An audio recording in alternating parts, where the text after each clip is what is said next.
കേരളം മാത്രമല്ല നമ്മുടെ രാജ്യം ഉറ്റുനോക്കുന്ന ഒരു കോർപ്പറേഷനായിരുന്നു എക്കാലവും തിരുവനന്തപുരം.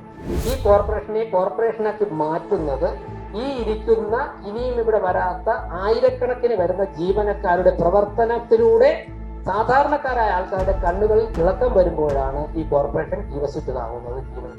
ഞങ്ങൾ 18 മണിക്കൂർ ജോലി ചെയ്യുമ്പോൾ അതിലൊരു 1/3 സമയം കൃത്യമായിട്ട് ജോലി ചെയ്യാൻ നിങ്ങൾ തയ്യാറാകും എന്നാണ് ഞാൻ വിശ്വസിക്കുന്നത്. ഈ കോർപ്പറേഷനിലെ ശരിയും തെറ്റുമൊക്കെ തന്നെ അരച്ചു കലക്കി കുടിച്ചിട്ടാണ് ഈ ഭരണത്തിലേക്ക് ഞങ്ങൾ എത്തിയിരിക്കുന്നത്. ഞങ്ങൾ അഴിമതി ചെയ്യുകയില്ല, അഴിമതി ചെയ്യുവാൻ ഒരാളിനെ അനുവദിക്കുകയുമില്ല എന്ന് നിങ്ങളോട് നല്ല ആത്മവിശ്വാസത്തോടുകൂടി ഞാൻ പറയാൻ ആഗ്രഹിക്കുകയാണ്. ഭരിക്കുന്ന പാർട്ടിക്ക് പണം സംഭവിക്കാനുള്ള കറവപ്പശു അല്ല കോർപ്പറേഷൻ.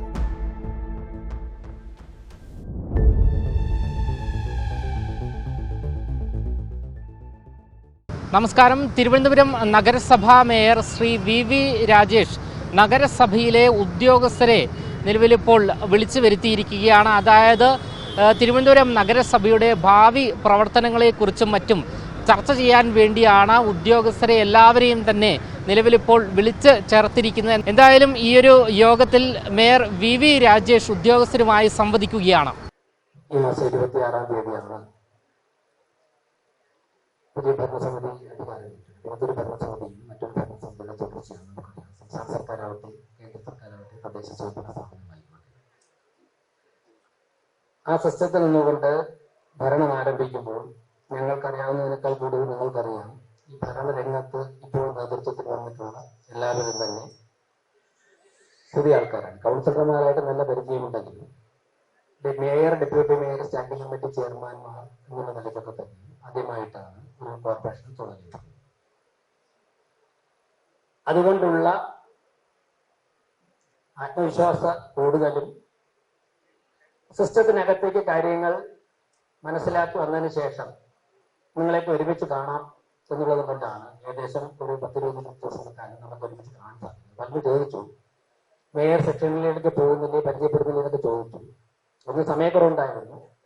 അതിനുശേഷം എല്ലാവരെയും പരമാവധി ആൾക്കാരെ ഒരുമിച്ച് എല്ലാ ജീവനക്കാരുമായിട്ടൊന്ന് കണ്ടതിന് ശേഷം അക്കാര്യങ്ങളിലേക്ക് കടക്കാമെന്ന് കരുതിയിട്ടാണ് കുറച്ച് ദിവസം വേണ്ടി വന്നത്.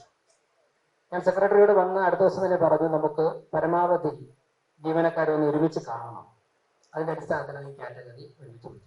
ഇനി നമുക്കറിയാം 100 കണക്കിന് പേർ ഇനിയും നമ്മുടെ സ്ഥാപനവുമായി ഡിപ്പെൻഡ് ചെയ്ത് പ്രവർത്തിക്കുന്നവരുണ്ട്. താൽക്കാലിക ജീവനക്കാരുണ്ട്, ചുമതല തൊഴിലാളികളുണ്ട്. ഏറ്റവും നമ്മുടെ ആറോ ഷൈനിമേട ഉൾപ്പെടെയുള്ള ചിലർ ഇന്ന് സംഘടനാപരമായിട്ടുള്ള ചില ദൗത്യങ്ങൾ ഉള്ളതുകൊണ്ട് വരാൻ സാധിക്കില്ലെന്ന് കഴിഞ്ഞ മീറ്റിംഗിൽ അറിയിച്ചിട്ടുണ്ട്. അങ്ങനെയുള്ള ചിലർക്കും അങ്ങനെയുള്ള അസൗകര്യങ്ങളുണ്ട് വരാൻ സാധിക്കും.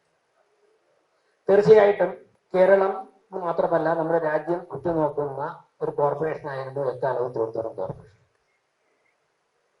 അതിന്റെ ഭരണത്തിന് നേതൃത്വം കൊടുക്കുന്നവർ എന്നുള്ള നിലയ്ക്ക് ഞങ്ങൾക്ക് ഈ കോർപ്പറേഷന്റെ എല്ലാമായിട്ടുള്ള ഉദ്യോഗസ്ഥരോട് ചില കാര്യങ്ങൾ, നയപരമായ ചില കാര്യങ്ങൾ പറയുവാനുണ്ട്. അതിന്റെ അടിസ്ഥാനത്തിൽ തീരുമാനത്തിന്റെ അടിസ്ഥാനത്തിലാണ് നമ്മളിത് ഒരുമിച്ച് ചേർന്നിരിക്കുന്നത്. എനിക്ക് നിങ്ങളോട് സൂചിപ്പിക്കുവാനുള്ളത്, ഞാൻ മാർവാനിയസ് കോളേജിൽ 1993 ഡിഗ്രി വിദ്യാർത്ഥിയായിട്ട് അവിടെ ചെല്ലുമ്പോൾ അന്നത്തെ പ്രിൻസിപ്പൽ ഞങ്ങളോട് പറഞ്ഞു, ഈ കാണുന്ന കെട്ടിടമോ ഞങ്ങൾ കാണുന്ന അധ്യാപകരോ അല്ല മാർവാനിയസ് കോളേജ്. ഈ കോളേജിന്റെ ഒരു ഘടകം മാത്രമാണ്. ഇവിടെ പഠിക്കുന്ന നിങ്ങൾ വിദ്യാർത്ഥികളാണ് മാർവാനിയസ് കോളേജ് എന്ന് പറയുന്നത്.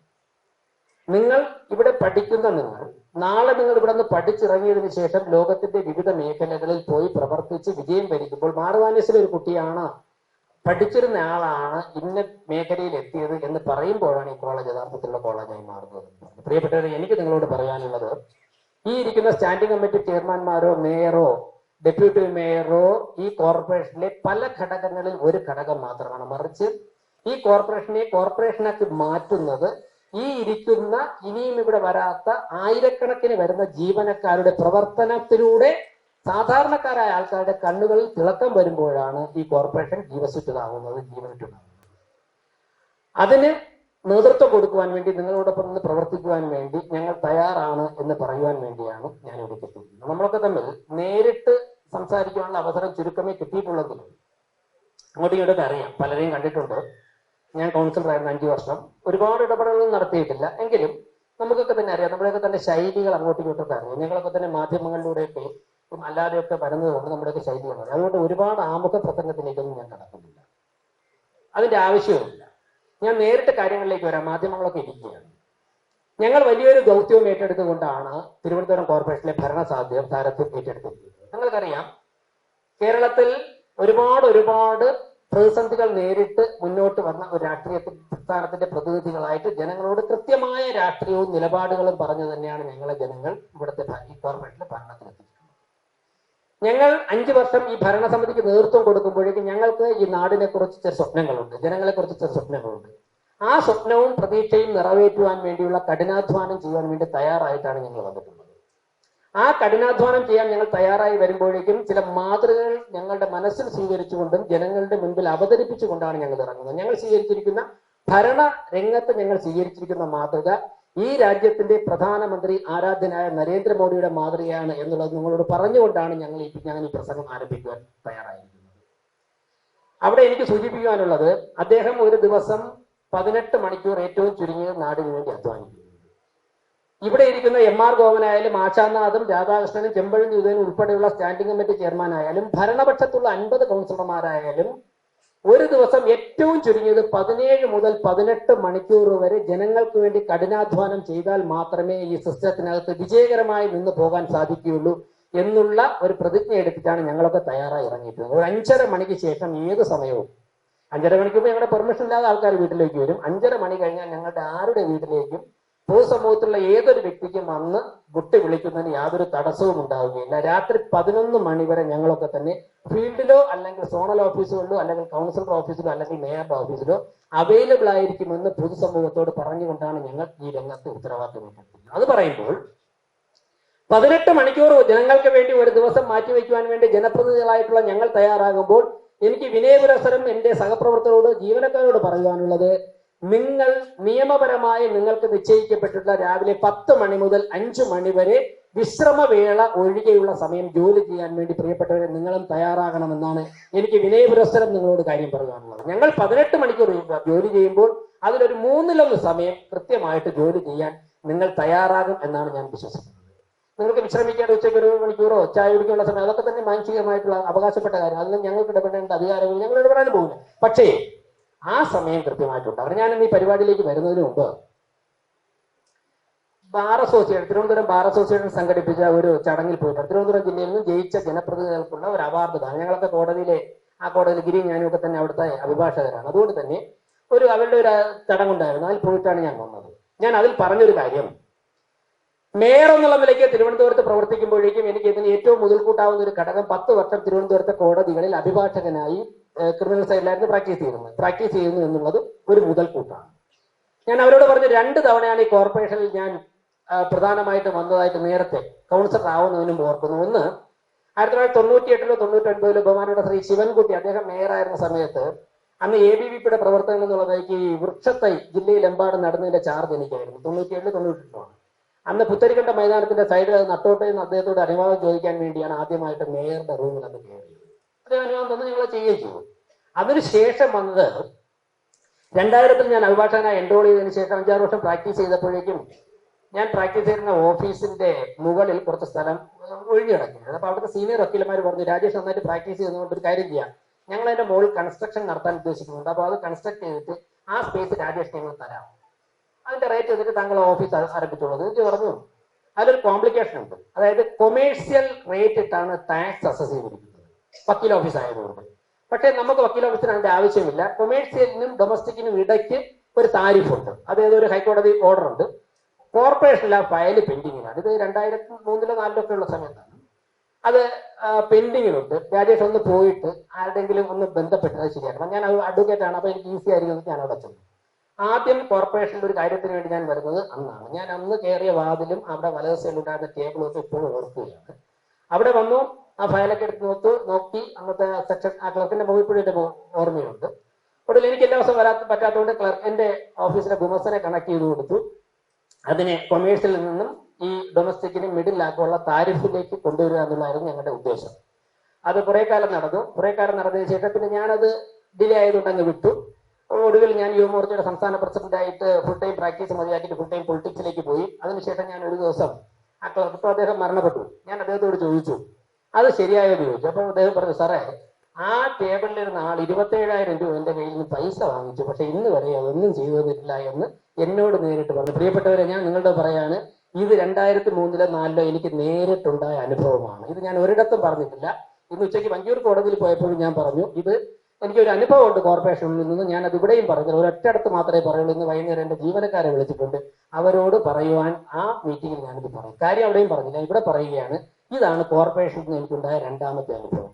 ഇന്നും ആ ബിൽഡിങ്ങിലെ ആ പ്രദേശം അത് കൊമേഴ്സ്യൽ നിന്ന് മാറ്റിയിട്ടില്ല. അവിടെ ഇന്നും ഓഫീസ് പണിയാൻ സാധിച്ചിട്ടില്ല. ഇപ്പോഴും അത് വെറുതെ കിടക്കുകയാണ്. ആ ഫയലിന്റെ നമ്പർ പഴയ ഓഫീസിന്റെ ഡയറിയിൽ നോക്കി എവിടെയെങ്കിലും കാണും. ഇപ്പോഴും ആ ഫയൽ നമ്മുടെ കോർപ്പറേഷൻ. ഇതെന്റെ നേരിട്ടുള്ള തിരുവനന്തപുരത്തെ മേയറുടെ നേരിട്ടുള്ള അനുഭവമാണ്. ഇപ്പോൾ ഞാൻ എല്ലാവരെയും കുറ്റപ്പെടുത്തുന്നില്ല. അന്ന് അവിടെ നടന്നിട്ടില്ല, എന്താണ് സംഭവിച്ചതെന്ന് എനിക്കറിയില്ല. സ്വാഭാവികമായിട്ടും ഇത്തരം അനുഭവങ്ങളിലൂടെ വർഷങ്ങളായി കടന്നു പോയിട്ടുള്ളവരാണ് ഇന്ന് ഭരണത്തിന് നേതൃത്വം കൊടുക്കുന്നത് എന്നുള്ളത് കൊണ്ട് തന്നെ ഈ കോർപ്പറേഷനിലെ ശരിയും തെറ്റുമൊക്കെ തന്നെ അരച്ചു കലക്കി കുടിച്ചിട്ടാണ് ഈ ഭരണത്തിലേക്ക് ഞങ്ങൾ എത്തിയിരിക്കുന്നത് എന്നുള്ളത് ആത്മവിശ്വാസത്തോടെ പറയുവാൻ വേണ്ടി ഞാൻ ആഗ്രഹിക്കുകയാണ്. പ്രിയപ്പെട്ടവരെ, തീർച്ചയായിട്ടും ഒരു കാരണവശാലും ഞങ്ങൾ അഴിമതി ചെയ്യുകയില്ല, അഴിമതി ചെയ്യുവാൻ ഒരാളിനെ അനുവദിക്കുകയുമില്ല എന്ന് നിങ്ങളോട് നല്ല ആത്മവിശ്വാസത്തോടുകൂടി ഞാൻ പറയാൻ ആഗ്രഹിക്കുകയാണ്. എല്ലാവരും അഴിമതിക്കാരാണെന്ന വിശ്വാസമൊന്നും എനിക്കില്ല. പക്ഷേ സാധാരണക്കാരന്റെ ടാക്സ് വെട്ടിച്ചിട്ട് ആ ടാക്സ് വെട്ടിച്ചവരെ കണ്ടുപിടിക്കണമെന്ന് പറഞ്ഞുകൊണ്ട് ഞങ്ങൾ 30 ദിവസം ഇവിടെ ഉപവാസം കിടന്നപ്പോഴേക്കും ഒടുവിൽ പോലീസ് അന്വേഷിച്ചപ്പോഴേക്കും ഞാൻ വളരെ വേദനയോട് പറയട്ടെ, നമ്മുടെ ഒരു സോണൽ സൂപ്രണ്ടിനെയാണ് സസ്പെൻഡ് ചെയ്ത് റിമാൻഡ് ചെയ്യേണ്ടി വന്നത്. വിരൽ ചൂണ്ടുന്നത് എവിടേക്കാണെന്ന് നമ്മൾ ഓരോരുത്തരും ചിന്തിക്കണം. ഞാൻ ഒരു കാര്യം നിങ്ങളോട് പറയാം, ചെയ്യാൻ പാടില്ലാത്ത കാര്യങ്ങൾ ഒരു ഉദ്യോഗസ്ഥരെ കൊണ്ട് ചെയ്യുവാൻ വേണ്ടി ഭരണസമിതി പറയുകയില്ല. എനിക്ക് അത്ഭുതം തോന്നുകയാണ്, ഒരാളുടെ വോട്ട് വെട്ടി മാറ്റിയിട്ട് ഹൈക്കോടതി ഇടപെട്ടിട്ട് അവർക്ക് വോട്ട് കൊടുക്കുമെന്ന് പറയേണ്ട ഒരു അവസ്ഥ വരികയാണ്. എങ്ങനെയാ സാധിക്കുന്നത്? എങ്ങനെയാ ഉദ്യോഗസ്ഥർക്ക് ജനാധിപത്യത്തെ അട്ടിമറിക്കുവാൻ സാധിക്കുന്നത്? ഒരു കാരണവശാലും അങ്ങനെയുള്ള കാര്യങ്ങൾ അനുവദിക്കില്ല. അങ്ങനെയുള്ള കാര്യങ്ങൾ ചെയ്യാൻ വേണ്ടി നിങ്ങളോട് പറയുകയുമില്ല. നിങ്ങൾ ആർക്കും ഒരു ആശങ്കയും വേണ്ട. ഭരിക്കുന്ന പാർട്ടിക്ക് പണം സംഭവിക്കാനുള്ള കറവപ്പശു അല്ല കോർപ്പറേഷൻ. ഞങ്ങളുടെ പാർട്ടി അങ്ങനെയൊന്നും ചെയ്തിട്ടുമല്ല ഈ രാജ്യത്ത് അധികാരത്തിൽ വന്നിട്ടുണ്ട്. അതുകൊണ്ട് തന്നെ ഒരു ഉദ്യോഗസ്ഥനെയും തെറ്റ് ചെയ്യുവാൻ വേണ്ടി ഞങ്ങൾ പ്രേരിപ്പിക്കുകയില്ല. ഞാൻ പറഞ്ഞതിൽ എല്ലാ കാര്യങ്ങളും ഉണ്ട് എന്ന് ഞാൻ മനസ്സിലാക്കുന്നത് കൊണ്ട് തന്നെ കൂടുതൽ കാര്യങ്ങളിലേക്ക് ഞാൻ കടക്കുന്നില്ല. മറ്റൊന്ന്, നമുക്ക് ഇന്നിപ്പോ മനോരമ പത്രം, ഞാൻ മനോരമയാണെന്ന് മനസ്സിലാക്കുന്നത്, ഞാനൊരു വാർത്ത കണ്ടു. ആമയിഴഞ്ചാൻ തോട്ടിൽ ചാക്കിൽ കെട്ടി വീണ്ടും മാലിന്യം കൊടുക്കും. മാലിന്യം ഇടക്കം കുറച്ച് കുറവായിരുന്നു എന്ന്. ഈ വാർത്ത വായിച്ച ആരെങ്കിലും ഉണ്ടോ? ഇതിൽ ആരെങ്കിലും ഉണ്ടോ? വാർത്ത ശ്രദ്ധിച്ച ആരെങ്കിലും ഉണ്ടോ? ഒന്ന് കൈയുയർത്താമോ ആരെങ്കിലും ഉണ്ടെങ്കിൽ? ആരുമില്ല. ചിലപ്പോ ആശങ്ക കൊണ്ട് കൈയുയർത്തായതായിരിക്കും. എന്തായാലും ആരെങ്കിലും ഒക്കെ വായിച്ചു കാണും. അപ്പോ മാലിന്യം വീണ്ടും വിട്ടു തുടങ്ങി. മറ്റൊരു വാർത്ത കണ്ടു, ഒരു പടം, അത് മാതൃഭൂമി മനോരമ ഓർക്കുന്നില്ല. ഫ്ലക്സ് ഞാൻ കൊണ്ടുവരാൻ വേണ്ടി എന്റെ റൂമിലെടുത്തു വെച്ചു, തിരക്ക് പിടിച്ചിറങ്ങിയിട്ട് പത്രം എടുക്കാൻ മറന്നു. ഡേറ്റ് കഴിഞ്ഞാൽ ഫ്ലക്സ് ബോർഡുകൾ എടുത്തു മാറ്റുന്ന ഒരു സ്വഭാവം ഉണ്ടായിരുന്നു. എന്നിട്ട് എവിടെയോ പാർട്ടി പരിപാടി കഴിഞ്ഞ പിന്നെ എന്റെ പാർട്ടിയുടെ ഉൾപ്പെടെ ഒരു ഫ്ലക്സ് ബോർഡ് അവിടെ ഇരിപ്പുണ്ട്, എടുത്തു മാറ്റാത്ത എന്റെ ചിത്രവും വന്നു. ഞാൻ ചോദിക്കട്ടെ, റവന്യൂ ഉദ്യോഗസ്ഥർക്ക് എന്താ പണി? റവന്യൂ ഉദ്യോഗസ്ഥർക്ക് ഇതെടുത്ത് മാറ്റേണ്ട ആരാ? ഹെൽത്താ? റവന്യൂ? ആരാ ഇവിടെ ചാർജ് ഉള്ളത്? എന്താ നിങ്ങൾ ആ ഡേറ്റ് കഴിഞ്ഞ ഫ്ലക്സ് എടുത്ത് മാറ്റാത്തത്? കൃത്യമായിട്ട് ചെയ്തേ മതിയാവുകയുള്ളൂ, യാതൊരു സംശയവും വേണ്ട. അതുകൊണ്ട് ഇക്കാര്യങ്ങൾ ഞങ്ങൾക്ക് രാത്രി 11 മണി വരെ ഞങ്ങൾ ഫീൽഡിലുണ്ടാകും. ഇപ്പൊ ഒരു കീഴ്വഴക്കം എന്താണ്? രാഷ്ട്രീയ പാർട്ടി ഒരു ഫ്ലക്സ് ബോർഡ് വെച്ച് കഴിഞ്ഞാൽ പാർട്ടി പരിപാടി കഴിയുന്നത് വരെ അതവിടെ ഇരിക്കും, അതെടുത്ത് മാറ്റത്തില്ല. ഞാൻ പരിപാടിക്ക് മുമ്പ് എടുത്ത് മാറ്റണമെന്നൊന്നും ഇപ്പൊ അഭിപ്രായപ്പെടുന്നില്ല. ഹൈക്കോടതിയുടെ ഉത്തരവുകൾ പാലിക്കണം. പക്ഷേ ആ പാർട്ടി പരിപാടി കഴിഞ്ഞു കഴിഞ്ഞാൽ എടുത്ത് മാറ്റാതിരിക്കാൻ വേണ്ടി നിങ്ങൾക്ക് എന്താ തടസ്സം? നിങ്ങൾക്ക് ഞാൻ തടസ്സം ഉണ്ടെന്നിരിക്കട്ടെ, നമുക്ക് ഓൾട്ടർനേറ്റീവ് നോക്കാം. നിയമത്തിൽ അതിനൊക്കെ തന്നെ വസ്തുതയുണ്ടല്ലോ, നമുക്ക് നോക്കാം. അപ്പോൾ ഇക്കാര്യങ്ങൾ കൃത്യമായി ചെയ്യണം. ഞാൻ മനസ്സിലാക്കുന്നത് 7 മണി മുതൽ 1 മണി വരെ ശുചീകരണ തൊഴിലാളികളും JHIമാരും ഒക്കെ തന്നെ ഫീൽഡിൽ ഉണ്ടാകണം. ഇനി വരാൻ പോകുന്ന ദിവസങ്ങളിൽ മേയറും സ്റ്റാൻഡിംഗ് കമ്മിറ്റി ചെയർമാൻമാരും ഉൾപ്പെടെ നിങ്ങളെ സഹായിക്കാൻ വേണ്ടി രാവിലെ 6 മണിക്കും 7 മണിക്കും ഒക്കെ തന്നെ പരമാവധി ദിവസങ്ങൾ ഞങ്ങളും ഫീൽഡിൽ ഉണ്ടാകും എന്നുള്ള കാര്യത്തിൽ യാതൊരു ആശങ്കയും വേണ്ട. അത് വരുന്നത് പരിശോധിക്കാനാണെന്നുള്ള കാൽക്കുലേഷനൊന്നും വേണ്ട. നിങ്ങളെ സഹായിക്കാനാണ് ഞങ്ങളും കോർപ്പറേഷന്റെ പല ഭാഗങ്ങളിലും ഉണ്ടാകും. ഈ ചാനലുകളെയും കൂട്ടി വന്നിട്ട് പരിശോധന നടത്തിയുള്ള കാര്യങ്ങളൊന്നും വേണ്ട എന്നുള്ളത് കൊണ്ടാണ്, അതിലേക്കൊന്നും പോകുന്നില്ല. പക്ഷേ നേരത്തെ നിങ്ങളോടൊക്കെ പറഞ്ഞിട്ട് ഞങ്ങളുടെ ഡ്യൂട്ടി സമയത്ത് ഞങ്ങൾ ഫീൽഡിൽ ഉണ്ടാകും. അതുപോലെ തന്നെ ഉണ്ടാകണമെന്നാണ് എനിക്ക് പറയുവാനുള്ളത്. മറ്റൊന്ന്, എടുത്ത കണക്കുകളൊക്കെ എടുത്ത് നോക്കിയപ്പോഴേക്കും മനസ്സിലാക്കുന്നത് നമ്മുടെ കോർപ്പറേഷന് നന്നായിട്ട് നടത്താൻ വേണ്ടിയുള്ള സ്റ്റാഫ് സ്ട്രെങ്ത് ഒക്കെ ഇവിടെ ഉണ്ട്. ചില സെക്ഷനിലൊക്കെ 1-2 ഒക്കെ കുറവുണ്ട്, നമുക്ക് മെയിൻറ്റെയിൻ ചെയ്യാം. പക്ഷേ നഗരം വൃത്തിയാക്കുവാനും മറ്റുള്ള കാര്യങ്ങൾക്കും ആവശ്യമുള്ള സ്റ്റാഫ് സ്ട്രെങ്ത് ഒക്കെ നമ്മുടെ കോർപ്പറേഷനുണ്ട്. അത് വച്ച് തന്നെ നമ്മൾ കൃത്യമായിട്ട് ജോലി ചെയ്താൽ നമുക്കത് മാനേജ് ചെയ്യാൻ സാധിക്കും. ഇനി പലരും എന്നോട് ചോദിച്ചു, വന്നിട്ട് ഉദ്യോഗസ്ഥരെയൊക്കെ മാറ്റുന്നില്ലേ? അങ്ങനെ ഒരു ആവശ്യമില്ല. ഇപ്പൊ സെക്രട്ടറിയെ ഗവൺമെന്റ് മാറ്റും. സെക്രട്ടറിയെ ഗവൺമെന്റ് മാറ്റി. ഞങ്ങൾ ആവശ്യപ്പെട്ടിട്ടില്ല. ഞങ്ങൾ സെക്രട്ടറിയെ മാറ്റാൻ ആവശ്യപ്പെട്ടില്ല. ഞങ്ങൾ ആരെയും മാറ്റിയിട്ടുമില്ല. ഞങ്ങൾ പുതിയ ആളിനെ തരണമെന്ന് പറയില്ല. സെക്രട്ടറി തന്നെയാണ്. പിന്നെ ഗവൺമെന്റ് മാറ്റി. ഗവൺമെന്റ് മാറ്റിയെങ്കിൽ മാറ്റിയില്ലെങ്കിൽ ഞങ്ങൾ ഈ സെക്രട്ടറി എടുത്ത് പ്രവർത്തിക്കും. ഗവൺമെന്റ് മാറ്റി പുതിയ സെക്രട്ടറി ഞങ്ങൾ പുതിയ സെക്രട്ടറി എടുത്ത് പ്രവർത്തിക്കും. അത് ഗവൺമെന്റിന്റെ പ്രോഗറ്റീവാണ്. ആരെ തരണം ആരെ മാറ്റണമെന്ന് ഞങ്ങൾ അതിലൊന്നും ഇടപെടുന്നില്ല. ഇപ്പൊ ഒരു സ്റ്റേറ്റ്മെന്റ് ഞങ്ങൾ കൊടുത്തില്ല. പുതിയ സെക്രട്ടറി തന്നതിലോ പഴയ സെക്രട്ടറി മാറ്റിയാലോ കൊടുത്തില്ല. ഈ സെക്രട്ടറി വന്നു, ഞങ്ങൾ അദ്ദേഹത്തോട് പ്രവർത്തിച്ചു. ഇവിടെ SC ഉണ്ട്, SCയോടൊപ്പം പ്രവർത്തിച്ചു പോകുന്നു. എന്റെ ഡ്രൈവർമാരുണ്ട്, എന്റെ ഡ്രൈവർമാരോടൊപ്പം ഞാൻ പ്രവർത്തിച്ചു പോകുന്നു. കാരണം ഞങ്ങൾക്ക് ആത്മവിശ്വാസം, നിങ്ങളിൽ വിശ്വാസമുള്ളത് കൊണ്ടാണ്. തിരുവനന്തപുരം കോർപ്പറേഷനിലെ ഉദ്യോഗസ്ഥരിൽ ഞങ്ങൾക്ക് നല്ല വിശ്വാസമുള്ളത് കൊണ്ടും നിങ്ങളെ കൊണ്ട് തെറ്റ് ചെയ്യിക്കാനുള്ള പ്ലാൻ ഞങ്ങൾക്ക് ഇല്ലാത്തത് കൊണ്ടും ഏത് ഉദ്യോഗസ്ഥന്റെയും സഹകരിച്ചു പോകാൻ വേണ്ടി ഈ ഭരണസമിതി നിറഞ്ഞ ഹൃദയത്തോടെ സന്തോഷത്തോടുകൂടി ഞങ്ങൾ തയ്യാറാണെന്നുള്ള വസ്തുത കൂടി ഞാൻ ഈ അവസരത്തിൽ ബോധ്യപ്പെടുത്തുകയാണ്. ഇവിടെ നിങ്ങൾ പ്രവർത്തിക്കുന്ന രാഷ്ട്രീയ പാർട്ടിയുടെയോ യൂണിയന്റെയോ കൊടിയുടെ നിറം ഞങ്ങളെ സംബന്ധിച്ചിടത്തോളം ഭരണത്തിൽ ഒരു തടസ്സമോ അല്ല. പൊതുപ്രവർത്തനം നടത്തുന്നവരെ റെസ്പെക്ട് ചെയ്യുന്ന ഒരു പൊതുപ്രവർത്തനമാണ് ഞാൻ. നിങ്ങൾക്ക് ഏത് കൊടികെട്ടണമെങ്കിൽ കൊടികെട്ടാം, യൂണിയൻ പ്രവർത്തനം നടത്താൻ യൂണിയൻ പ്രവർത്തനം നടത്താം. പക്ഷെ 10 മണിക്കും 5 മണിക്കും ഇടയ്ക്ക് ഒപ്പിട്ടിട്ട് വന്നിട്ട് പോസ്റ്റ് ഒട്ടിക്കാൻ പോകാൻ വേണ്ടി സാധിക്കില്ല. അത് ഏത് പാർട്ടിയുടെ ആയാലും സാധിക്കില്ല എന്നുള്ളതാണ് എനിക്ക് ഒരു കാര്യം സൂചിപ്പിക്കാനുള്ളത്. പിന്നെ അക്കാര്യങ്ങൾ ഇനി രാഷ്ട്രീയ വിവേചനം വെച്ചുകൊണ്ടോ വിരോധം വെച്ചുകൊണ്ടുള്ള ഒരു ഇടപെടലുകളും ഉണ്ടാവുകയില്ല. ഞാനത് കൗൺസിലർമാരോട് തന്നെ പറഞ്ഞു. ഒരു കൗൺസിലറും വന്ന് മേയറെ കാത്ത് 1 മിനിറ്റ് പോലും നിൽക്കുന്നത് മേയർ എന്നുള്ള നിലയ്ക്ക് എനിക്ക് വേദന ഉണ്ടാക്കും. നിങ്ങൾ ഇത്ര മീറ്റിംഗ് ആയാലും കാര്യം കൗൺസിലർമാർ വരുന്നത് ജനങ്ങളുടെ കാര്യം പറയുവാൻ വേണ്ടി നിങ്ങൾക്ക് വരാം. പ്രതിപക്ഷ കൗൺസിലർമാർ എന്നുള്ള നിലയിൽ ചിലർക്ക് ചിലർ നമ്മൾ പറഞ്ഞു ഫണ്ടൊക്കെ ഞാൻ പറഞ്ഞു ഒരു ബുദ്ധിമുട്ടുമില്ല. നിങ്ങൾ എലിജിബിൾ ആണെന്നുണ്ടെങ്കിൽ നിങ്ങളുടെ കാരണം നിങ്ങളുടെ ജോലി വ്യക്തിപരമായിട്ടല്ല. ഒരു പ്രതിപക്ഷ കൗൺസിലർ എന്നുള്ള നിലയ്ക്ക് കൊടുത്ത കാര്യങ്ങളിൽ നടക്കാത്തത് കൊണ്ട് 5 വർഷവും ജനങ്ങളുടെ ഭാഗത്ത് ഒരുപാട് കുറ്റപ്പെടുത്തൽ കേട്ടിട്ടുള്ള വ്യക്തിയാണ്. അതുകൊണ്ട് തന്നെ അങ്ങനെയുള്ള ഒരു വിവേചനം ഉണ്ടാവുകയില്ല, അങ്ങനെ ഉണ്ടാകാനും പാടില്ല എന്നുള്ളതാണ് അഭിപ്രായം. ഉദ്യോഗസ്ഥരുടെ ഒരു കാര്യം കൂടി പറയുന്നു. പിന്നെ ചില ഉദ്യോഗസ്ഥന്മാർ കഴിഞ്ഞ ടേമിൽ പറയുകയായിരുന്നു അവരുടെ സെക്ഷനിലുള്ള ചില ഉദ്യോഗസ്ഥരെ അവർക്ക് പേടിയാണ്. ചില ജൂനിയർ ഉദ്യോഗസ്ഥന്മാരാണ് എല്ലാം നിയന്ത്രിക്കുന്നത്. സീനിയർ ഉദ്യോഗസ്ഥന്മാർ വരെ പഞ്ചപുച്ഛോടെ ചില ജൂനിയർ ഉദ്യോഗസ്ഥന്മാരുടെ മുമ്പിൽ നിൽക്കുകയാണ്. ശുചീകരണ മേഖലയിലെ പാവപ്പെട്ട സ്ത്രീകളെയൊക്കെ തന്നെ ത്രട്ടം ചെയ്താണ് ചില സ്ഥലങ്ങളിൽ നിർത്തിയിരിക്കുന്നത്. അവർ പറയുന്നു അതെങ്ങനെ സാധിക്കും? അങ്ങനെ ഏതെങ്കിലും കുറ്റപ്പെടുത്തലോ വേദനയോ അനുഭവിക്കുന്ന ഏതെങ്കിലും ഉദ്യോഗസ്ഥരുണ്ടെങ്കിൽ ഇപ്പൊ ഡെപ്യൂട്ടി മേയർ ആശാനാഥ് ഉണ്ട്, മേയർ ഞാനവിടെ ഉണ്ട്, സ്റ്റാൻഡിംഗ് കമ്മിറ്റി ചെയർമാൻമാരുണ്ട്. ഇതിൽ ആരെ വേണമോ നിങ്ങൾക്ക് നേരിട്ട് വന്ന് കാണാം. നിങ്ങൾ പറയുന്ന കാര്യമോ പേരോ ഒന്നും ഞങ്ങൾ പറയുകയില്ല. പ്രശ്നത്തിന് പരിഹാരം ഉണ്ടായി ഒരാശങ്കയും വേണ്ട. ഒരു മീഡിയേറ്ററുടെ ആവശ്യമില്ല. നിങ്ങളുടെ വ്യക്തിപരമായ കാര്യങ്ങൾ ജോലി ചെയ്യുമ്പോൾ ഉണ്ടാകുന്ന ജെന്യൂൻ ആയിട്ടുള്ള കാര്യങ്ങൾ ഇപ്പൊ ചിലർ വാശിയും എന്താണ് അതിന്റെ ഓർഡറൊക്കെ വിട്ടിട്ട് കാട്ടായിക്കുളത്തുള്ള ആളിനെ എടുത്തിട്ട് ദേഷ്യത്തിൽ വിഴിഞ്ഞത്ത് പോസ്റ്റ് ചെയ്യും. വിഴിഞ്ഞത്തുള്ള ആളിനെ എടുത്തിട്ട് അവർക്ക് ഒരിക്കലും പോകാൻ പറ്റാത്ത ഒരു സ്ഥലത്ത് പോസ്റ്റ് ചെയ്യും. ഒരിക്കലും ബസ് കിട്ടാത്ത കൂടുതൽ തെരുവുനായ ശല്യമുള്ള എവിടെയെങ്കിലും പോസ്റ്റ് ചെയ്യും. അവർക്ക് അങ്ങോട്ട് പോകാൻ പറ്റില്ല. അപ്പൊ ഇങ്ങനെയുള്ള വിരോധം കാണിക്കുന്ന പരിപാടിയുണ്ട്. ഒരു കാരണവശാലും നടക്കില്ല. മാനുഷിക പരിഗണന വെച്ചുകൊണ്ട് അവർക്ക് എന്തെങ്കിലും വീടിനടുത്ത് കൊടുക്കണമെന്നുണ്ടെങ്കിൽ നിയമം അനുവദിക്കുന്നത് ചെയ്തു കൊടുക്കണം. അവർ ജോലി ചെയ്യാത്തതുകൊണ്ട് അവർ ഏതെങ്കിലും ഒരു പത്രത്തിന്റെ വരിക്കാരാവാത്തതുകൊണ്ട് അവർ കൊടി പിടിക്കാത്തത് കൊണ്ട് അവരെ എടുത്ത് ട്രാൻസ്ഫർ ചെയ്യുക അങ്ങനെയുള്ള ഭീഷണിയുടെ ഒന്നും അതിന്റെ ഒന്നും ആവശ്യമില്ല. ഞാനത് സൂചിപ്പിച്ചത് അങ്ങനെ ആരെങ്കിലും അനുഭവിക്കുന്നുണ്ടെങ്കിൽ നിങ്ങൾക്ക് വളരെ നേരത്തെ എന്നോട് സൂചിപ്പിച്ചൊരു കാര്യമുണ്ട്. ഞാൻ പലതവണയും ജില്ലാ കളക്ടറോടും ഡെപ്യൂട്ടി കളക്ടറോടും ഇവിടുത്തെ ചില ഉദ്യോഗസ്ഥന്മാരോടും ഒക്കെ കുറച്ച് കയർത്ത് സംസാരിക്കേണ്ടതുണ്ട് BJPയുടെ ജില്ലാ പ്രസിഡന്റ് ആയ സമയത്ത്. കാരണം BJPയുടെ ഫ്ലക്സ് മാത്രം പാർട്ടി പരിപാടി കഴിയുന്നതിന് മുമ്പ് എടുത്ത് മാറ്റും. ഞങ്ങളിപ്പോ ഒരു ഫ്ലക്സ് ബോർഡ് അടിക്കണമെങ്കിൽ ഒരു ബോർഡിന് 2000-3000 രൂപ വെച്ചിട്ട് 100 ബോർഡ് അടിക്കണമെങ്കിൽ എത്ര ലക്ഷം രൂപയാവും. വച്ചിട്ട് പിറ്റേന്ന് രാവിലെ ആകുമ്പോൾ അത് മാത്രം കാണാനില്ല. അപ്പൊ അന്നൊരു തീരുമാനം വരും. അന്ന് എന്തെങ്കിലും ഒരു പുതിയ തീരുമാനം വന്നതിന് ശേഷം അടുത്ത് മാറ്റും. ഒരു പാർട്ടിയുടെയും അങ്ങനെയുള്ള ദ്രോഹങ്ങൾ ചെയ്യരുത്. പക്ഷെ പരിപാടി കഴിഞ്ഞാൽ ബോർഡുകൾ അവിടെ ഇരിക്കാനും പാടില്ല. ഇനി റവന്യൂ കളക്ഷൻ. അപ്പോ ഇപ്പൊ നമ്മൾ വന്നിട്ട് 2 മാസം നമുക്ക് കിട്ടുകയുള്ളൂ. ചെലവഴിച്ച തുകയുടെ എമൗണ്ട് എന്റെ പലരും ചോദിച്ചു. ഉദ്യോഗസ്ഥർ ഇടപെട്ടിട്ട് അതിന്റെ അളവ് കുറയ്ക്കാൻ നോക്കും, റവന്യൂ കളക്ഷൻ കുറയ്ക്കാൻ നോക്കും. അപ്പം കണക്ക് വരുമ്പോഴേക്കും റവന്യൂ കളക്ട് ചെയ്തത് കുറവാണ്, അല്ലെങ്കിൽ ഫണ്ട് ചെലവഴിച്ച കൂടുതലാണെന്നൊക്കെ. അങ്ങനെയുള്ള ചിന്താഗതികളൊന്നും ഉദ്യോഗസ്ഥർക്ക് ഉണ്ടാവുകയില്ല. അവർ പൂർണ്ണമായിട്ട് സഹകരിച്ച് തന്നെ ചെയ്യുമെന്നാണ് ഞാൻ അങ്ങോട്ട് ജനങ്ങളോട് തിരിച്ചു പറഞ്ഞത്. അത് തീർച്ചയായിട്ടും നിങ്ങൾ ഓരോരുത്തരും ഇരിക്കുന്ന സീറ്റിൽ നിന്നുകൊണ്ട് എന്താണോ ചെയ്യാൻ വേണ്ടി സാധിക്കുന്നത് ചെയ്യണം. എന്നെ കാണാൻ വേണ്ടി പലരും ഒറ്റയ്ക്കും കൂട്ടായൊക്കെ വരുന്നുണ്ട്. അപ്പൊ ഞാൻ ചോദിച്ചിട്ട് ഒറ്റ കാര്യമുള്ളൂ, നിങ്ങളിപ്പോ പ്രവർത്തിച്ചു കൊണ്ടിരിക്കുന്ന ഏരിയയിൽ എന്തെങ്കിലും പ്രശ്നമുണ്ടോ? ഇപ്പൊ മേയർ സെക്ഷനിൽ നിന്ന് കുറച്ച് വരും. ഞാൻ ചോദിച്ചു ഇപ്പൊ ഈ ഓഫീസിൽ നിങ്ങൾ പ്രവർത്തിച്ചു കൊണ്ടിരിക്കുമ്പോൾ എന്തെങ്കിലും ബുദ്ധിമുട്ടുണ്ട്? അവർ പറഞ്ഞു ഒരു ക്ലർക്കിന്റെ കുറവുണ്ട്. അപ്പൊ തന്നെ സെക്രട്ടറിയോട് പറഞ്ഞു ഒരു ക്ലർക്കിനെ അനുവദിക്കണം. വേറെ എന്തെങ്കിലും തടസ്സമില്ലെങ്കിൽ ഞങ്ങളിപ്പോൾ ഇടപെടുന്നില്ല. നിങ്ങൾക്ക് എന്തെങ്കിലും ബുദ്ധിമുട്ടുണ്ടെങ്കിൽ മാത്രം അത് റെക്ടിഫൈ ചെയ്ത് തരാം. അല്ലാതെ നിങ്ങൾ അവിടെ വന്ന കസേര മാറ്റുക, ആളിനെ അടുത്ത് ഇങ്ങോട്ട് വയ്ക്കുക, ഇയാളിനെ അടുത്ത് അങ്ങോട്ട് വയ്ക്കുക, അങ്ങനെ ഒരു പരിപാടി നമ്മൾ ആലോചിച്ചിട്ടില്ല. അവിടെ ഭംഗിയായിട്ടാണ് പോകുന്നതെങ്കിൽ അത് നന്നായിട്ട് പൊയ്ക്കോട്ടെ, അത് ഞങ്ങൾ സഹായിക്കാം. അവിടെ ഏതെങ്കിലും തരത്തിൽ ഞങ്ങളുടെ ഇടപെടൽ വേണമെന്ന് നിങ്ങൾ ആവശ്യപ്പെട്ടാൽ ഇടപെടാം, പക്ഷേ ഞങ്ങൾ മോണിറ്റർ ചെയ്യും.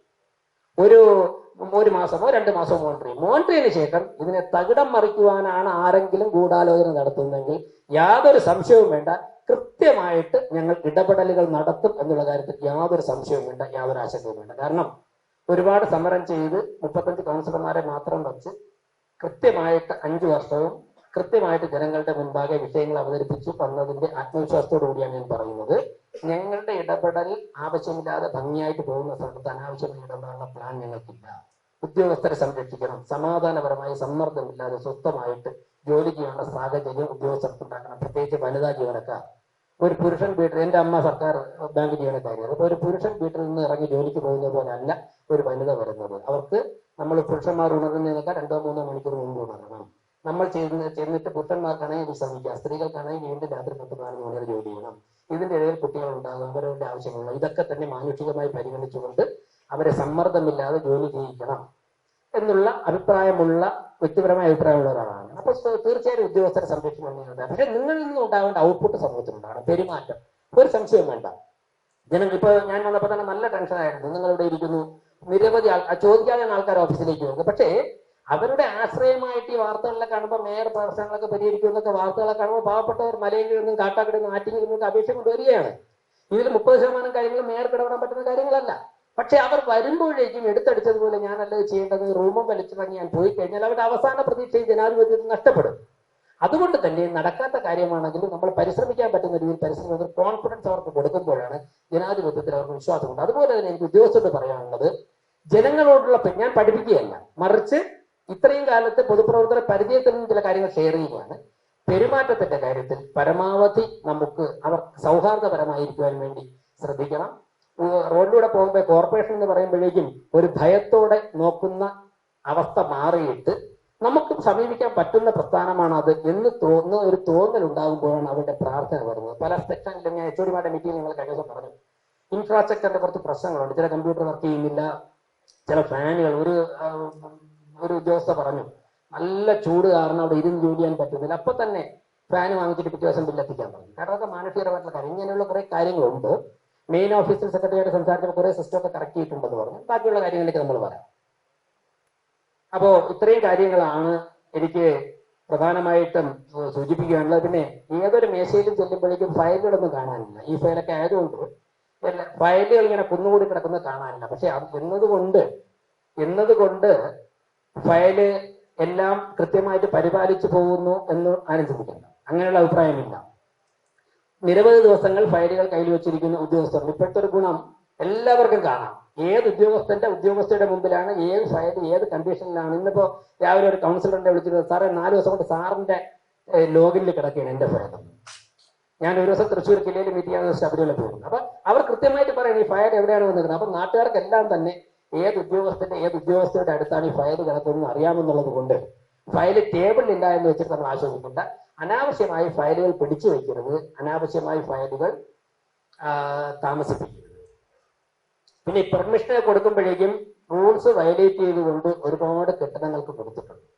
ഒരുപാട് കെട്ടിടങ്ങൾക്ക് ഒരു കാരണവശാലും നടക്കില്ല. അതുപോലെ നിങ്ങൾക്കൊക്കെ ബന്ധമുള്ള കോൺട്രാക്ടർമാരോട് പറഞ്ഞിരിക്കണം, കൃത്യമായിട്ട് ടാറായാലും മറ്റുള്ള സിവിൽ വർക്കുകളായാലും നിയമപരമായിട്ടുള്ള കാര്യങ്ങളൊക്കെ ചെയ്യണം. ഞാൻ കഴിഞ്ഞ ദിവസം വിഴിഞ്ഞം ഉപതെരഞ്ഞെടുപ്പുമായി ബന്ധപ്പെട്ട് അവിടെ പോയപ്പോഴേക്കും അവിടുത്തെ ഹാർബർ വിഴിഞ്ഞം വാർഡിൽ പോയപ്പോൾ ഒരു ഫ്ലാറ്റ് ചെയ്തിട്ട് 7 വർഷമായുള്ളൂ. പക്ഷേ 2 വയസ്സും 3 വയസ്സുമുള്ള കുട്ടികൾ അവിടെ ഇങ്ങനെ ഓടിക്കളിക്കുകയാണ്. മുഴുവൻ കോൺക്രീറ്റും അടർന്നു വീഴുകയാണ്. ഞാനപ്പോ അവിടെ നിന്ന് 1-2 പേരോട് ചോദിച്ചു, നിങ്ങളുടെ ആരുടെയെങ്കിലും വീട് കോൺക്രീറ്റ് ചെയ്താൽ പണി 7 വർഷം കൊണ്ട് അടർന്നു വീഴും? ഞാൻ ചോദിക്കുന്നു, നമ്മൾ ആരെങ്കിലും ഒരു വീട് വെച്ചാൽ അത് 7 വർഷം കൊണ്ട് അടർന്നു വീഴും? വീഴില്ല. കാരണം നമ്മൾ കൃത്യമായിട്ട് മണൽ ചേർക്കും, സിമെന്റ് ചേർക്കും, കോൺട്രാക്ടറോടോ അവരോട് നമ്മൾ പറയും. പക്ഷേ ഇത് പാവപ്പെട്ടവന് വച്ച് സൗജന്യമായിട്ട് കൊടുക്കുന്നത് കൊണ്ട് അത് അടർന്നു വിടാനും കുഴപ്പമില്ല, ഇടിഞ്ഞു വിടാനും കുഴപ്പമില്ല, ബില്ല് പാസ്സായി പോയാൽ മതി എന്നുള്ള കോൺട്രാക്ടർമാർ ഒരു സംശയവും വേണ്ട, വിജിലൻസ് എൻക്വയറിയോട് നേരിടാൻ വേണ്ടി തയ്യാറായിക്കൊള്ളണം എന്നാണ് ഇക്കാര്യത്തിൽ മേയർ എന്നുള്ള നിലയ്ക്ക് എനിക്ക് പറയുവാനുള്ളത്. ഒരു കാരണവശാലും അങ്ങനെയുള്ള കൺസ്ട്രക്ഷനുകൾ ഉപയോഗിക്കാൻ പാടില്ല. അതെങ്ങനെയാണ് പാവപ്പെട്ടവർക്ക് സൗജന്യം? വേറൊരു പരിപാടിയുണ്ട്. എവിടെയെങ്കിലും പോയിട്ട് ചതുപ്പ് നിലം വാങ്ങിക്കും.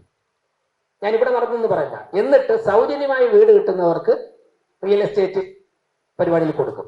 അതൊക്കെ നടക്കുന്ന സ്ഥലങ്ങളുണ്ട്. എന്നെക്കാൾ കൂടുതൽ അറിയാവുന്ന ഇതൊക്കെ ചെയ്തിട്ടുള്ളവരാണെന്ന് ഞാൻ പറയുന്നില്ല, ഇതൊക്കെ കണ്ടിട്ടുള്ളവരായിരിക്കും ഇരിക്കുന്നത്. പാവപ്പെട്ടവർക്ക് ജീവിതത്തിൽ ഇന്നുവരെ വീട് കിട്ടിയില്ല. വീട് കിട്ടാൻ പോകുമ്പോഴേക്കും കിട്ടുന്ന സ്ഥലം വാങ്ങുക. അവസാനം മനസ്സിലാക്കുന്നത് ഈ പില്ലർ നിർത്തുമ്പോൾ തന്നെ, അല്ലെങ്കിൽ പൈലിങ് കഴിയുമ്പോൾ തന്നെ കിട്ടിയ പൈസ തീരും. നമ്മൾ ചെല്ലുമ്പോഴേക്കും സാറേ വീടാണ്, പൈസ അനുവദിച്ചാൽ തീർന്ന്, 4 കമ്പിയും കാണും, കുറച്ച് കോൺക്രീറ്റും കാണും, അവർ വീണ്ടും കടത്തന്നെ കിടക്കുന്ന. ഇതൊക്കെ കണ്ടിട്ടില്ലേ? ഇതൊക്കെ ഒരുപാട് കണ്ട് ജനങ്ങളുടെ ബുദ്ധിമുട്ടുകൾ മനസ്സിലാക്കിയിട്ടാണ് വന്നിട്ടുള്ളത്. അപ്പൊ നമുക്ക്, ഞാൻ ദീർഘിപ്പിക്കുന്നില്ല, നമുക്ക് നമ്മുടെ പ്രശ്നങ്ങൾ പരിഹരിക്കണം. അതിനുവേണ്ടി ബഹുമാനപ്പെട്ട പ്രധാനമന്ത്രി, എനിക്ക് തോന്നി രാജ്യത്ത് ആദ്യമായിട്ടാണ് പ്രധാനമന്ത്രി ഒരു നഗരത്തിന്റെ കാര്യത്തിൽ, വികസന കാര്യങ്ങളിൽ ഇടപെടുന്നത് വെറുതെ അല്ല, മറിച്ച് ഇന്ത്യൻ സമ്പദ്ഘടനയ്ക്ക് ഏറ്റവും കൂടുതൽ ശക്തി പകരുവാൻ പറ്റുന്ന ഒരു പ്രസ്ഥാനമാണ് തിരുവനന്തപുരം പോർട്ട്. 2047 ആകുമ്പോഴേക്കും നമ്മുടെ രാജ്യം ലോകത്തിന് തന്നെ മാതൃകയാകുന്ന തരത്തിലേക്ക് സാമ്പത്തിക രംഗത്ത് വളർന്നു മുന്നേറണം എന്നുള്ള ലക്ഷ്യം മുന്നിൽ വെച്ചുകൊണ്ട് ഭാരതം മുന്നോട്ട് പോകുമ്പോൾ തിരുവനന്തപുരത്തിന് അതിൽ ഒരുപാട് സംഭാവനകൾ നൽകാൻ സാധിക്കും. ഇപ്പൊ വിഴിഞ്ഞം തുറമുഖം നമുക്കറിയാം, മഹാരാഷ്ട്രയും മുംബൈയും ഒക്കെ തന്നെ നമ്മുടെ രാജ്യത്തിന്റെ സാമ്പത്തിക തലസ്ഥാനമായിട്ട് മഹാരാഷ്ട്രയ്ക്ക് മാറാൻ സാധിച്ചെങ്കിൽ അതിൽ മുംബൈ തുറമുഖം പോർട്ടിന്റെ കോൺട്രിബ്യൂഷൻ വളരെ വലുതാണ്. അതിനേക്കാൾ വലിയ പൊട്ടൻഷ്യലുള്ള പോർട്ടാണ് വിഴിഞ്ഞം പോർട്ട്. അപ്പോൾ ആ വിഴിഞ്ഞം തുറമുഖം തിരുവനന്തപുരത്ത് ഉള്ളപ്പോൾ, ഇന്റർനാഷണൽ എയർപോർട്ട് ഉള്ളപ്പോൾ, IT മേഖല ഉള്ളപ്പോൾ, നിരവധി ആശുപത്രി ഉള്ളപ്പോൾ, ഞാനിത് കഴിഞ്ഞിട്ട് പോകുന്നത് ഒരു ഇന്റർനാഷണൽ പ്രിവന്റീവ് ഓങ്കോളജി സമ്മിറ്റിന് ഹയാത്ത് ഹോട്ടലാണ്. അമേരിക്കയിൽ നിന്ന് മയോ ക്ലിനിക്കിൽ നിന്നുൾപ്പെടെ ക്യാൻസർ വിദഗ്ധന്മാർ കഴിഞ്ഞ 2-3 ദിവസമായി തിരുവനന്തപുരത്തുണ്ട്. ക്യാൻസർ ചികിത്സയിൽ തിരുവനന്തപുരം ഒന്നാമതെത്തുവാനുള്ള ഒരു ചർച്ച നടത്തിയാണ്. തിരുവനന്തപുരം കോർപ്പറേഷൻ ചില കാര്യങ്ങൾ അസോസിയേറ്റ് ആണ് പറയുന്നത്. ക്യാൻസർ വരുന്നതിന് വർഷങ്ങൾക്ക് മുമ്പ് തന്നെ കണ്ടെത്തുവാനുള്ള മെത്തേഡ് അത് നടക്കുന്നുണ്ട്. എന്താണ്? തിരുവനന്തപുരം ഒരു മെഡിക്കൽ ടൂറിസം ഹബ്ബായി മാറുന്നതിന്റെ തുടക്കമാണ്.